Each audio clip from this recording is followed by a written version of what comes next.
सोलापूर शहरातील घोंगडे वस्ती येथील धानप्पा श्रीशैल नरोणे या 40 वर्षीय तरुणाला कर्नाटकातील बंगळूर पोलिसांनी लातूर येथून अटक केली आहे।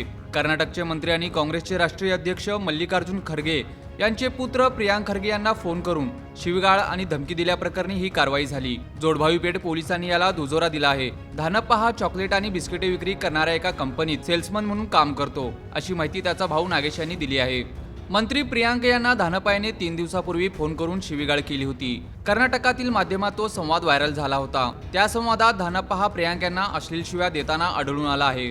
काही दिवसांपूर्वी प्रियांक खरगे यांनी आरएसएस विरोधात वक्तव्य केले होते। त्यावरून संतप्त होऊन धानप्पा याने ही कृती केल्याचे व्हायरल संवादातून दिसत आहे। धानप्पा याने आपण आरएसएसशी जोडलेलो असल्याचेही त्या संवादात म्हटले आहे। मंगळवारी 14 ऑक्टोबर रोजी सकाळी धानप्पा हा सेल्समन म्हणून लातूरला गेला। 2 दिवस आलाच नाही। बंगळूर पोलिसांनी 16 ऑक्टोबर रोजी धानप्पाला जोडभावी पेठ पोलिसात आणले। तेथे धानप्पा यांच्या वडिलांना बोलावून घेतले। कर्नाटकातील मोठ्या साहेबांना शिवी दिल्यामुळे अटक करून येत आहोत असे सांगण्यात आले। कर्नाटक पोलिसांनी अटकेची माहिती दिल्याचे जोडभावी ठाण्याचे वरिष्ठ पोलीस निरीक्षक सूरज मुलानी यांनी सांगितले।